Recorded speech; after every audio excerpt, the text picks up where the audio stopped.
नमस्कार। कर्नाटक में डीके शिवकुमार और सीएम सिद्धरमैया के बीच कुर्सी की खींचतान अब तेज होती दिखाई दे रही है। राज्य में कांग्रेस की सरकार बने 2.5 साल हो गए, ऐसे में ये होना था। ऐसा इसलिए क्योंकि चुनाव जीतने के बाद कांग्रेस में इस बात पर लंबी उठापटक हुई कि सीएम कौन बनेगा। सिद्धरमैया और डीके दोनों ही सीएम बनना चाहते थे, दोनों के समर्थक सड़कों पर थे। रिपोर्ट्स के मुताबिक तब कांग्रेस आलाकमान ने 2.5 साल का फॉर्मूला रखा था। तय ये हुआ था कि पहले 2.5 साल सिद्धरमैया सीएम रहेंगे और उसके बाद 2.5 साल के लिए डीके। अब 2.5 साल पूरे हो गए, लेकिन सिद्धरमैया कुर्सी छोड़ने को तैयार नहीं है। ऐसे में डीके शिवकुमार ने हर तरफ से कांग्रेस नेतृत्व पर दबाव बनाना शुरू कर दिया है। डीके समर्थक 10 विधायकों ने दिल्ली पहुंचकर कांग्रेस अध्यक्ष मल्लिकार्जुन खड़गे और कांग्रेस संगठन महासचिव के.सी. वेणुगोपाल से मुलाकात की है। इन विधायकों ने मांग की है कि कांग्रेस नेतृत्व अपने वादे के अनुसार राज्य में मुख्यमंत्री को बदले। एक तरफ डीके समर्थक विधायकों ने दिल्ली में डेरा डाल रखा है, वहीं दूसरी तरफ डीके शिवकुमार ने भी प्रदेश कांग्रेस अध्यक्ष पद छोड़ने की बात कही है। शिवकुमार का यह बयान कांग्रेस नेतृत्व पर दबाव बनाने की रणनीति के तौर पर देखा जा रहा है। ऐसा इसलिए क्योंकि प्रदेश में पार्टी का संगठन पूरी तरह से शिवकुमार की मुट्ठी में है। पार्टी में सब कुछ उन्हीं के इशारों पर होता है।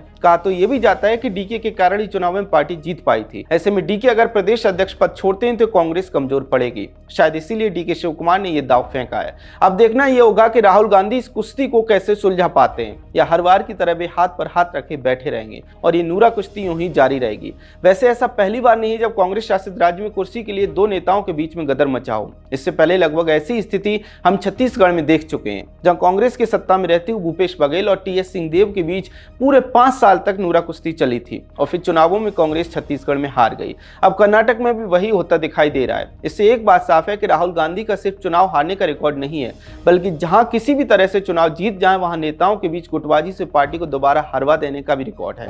क्योंकि राहुल गांधी आज तक एक भी राज्य में किसी भी कांग्रेस नेता के बीच में गुटबाजी को रोक नहीं पाए। छत्तीसगढ़ के अलावा राजस्थान में सरकार में रहती हुई सचिन पायलट और गहलोत के बीच खींचतान चली। मतलब राहुल गांधी से न संगठन बनता है, न चुनाव जीते जाते हैं, न पार्टी के नेताओं की गुटबाजी रोकी जाती है।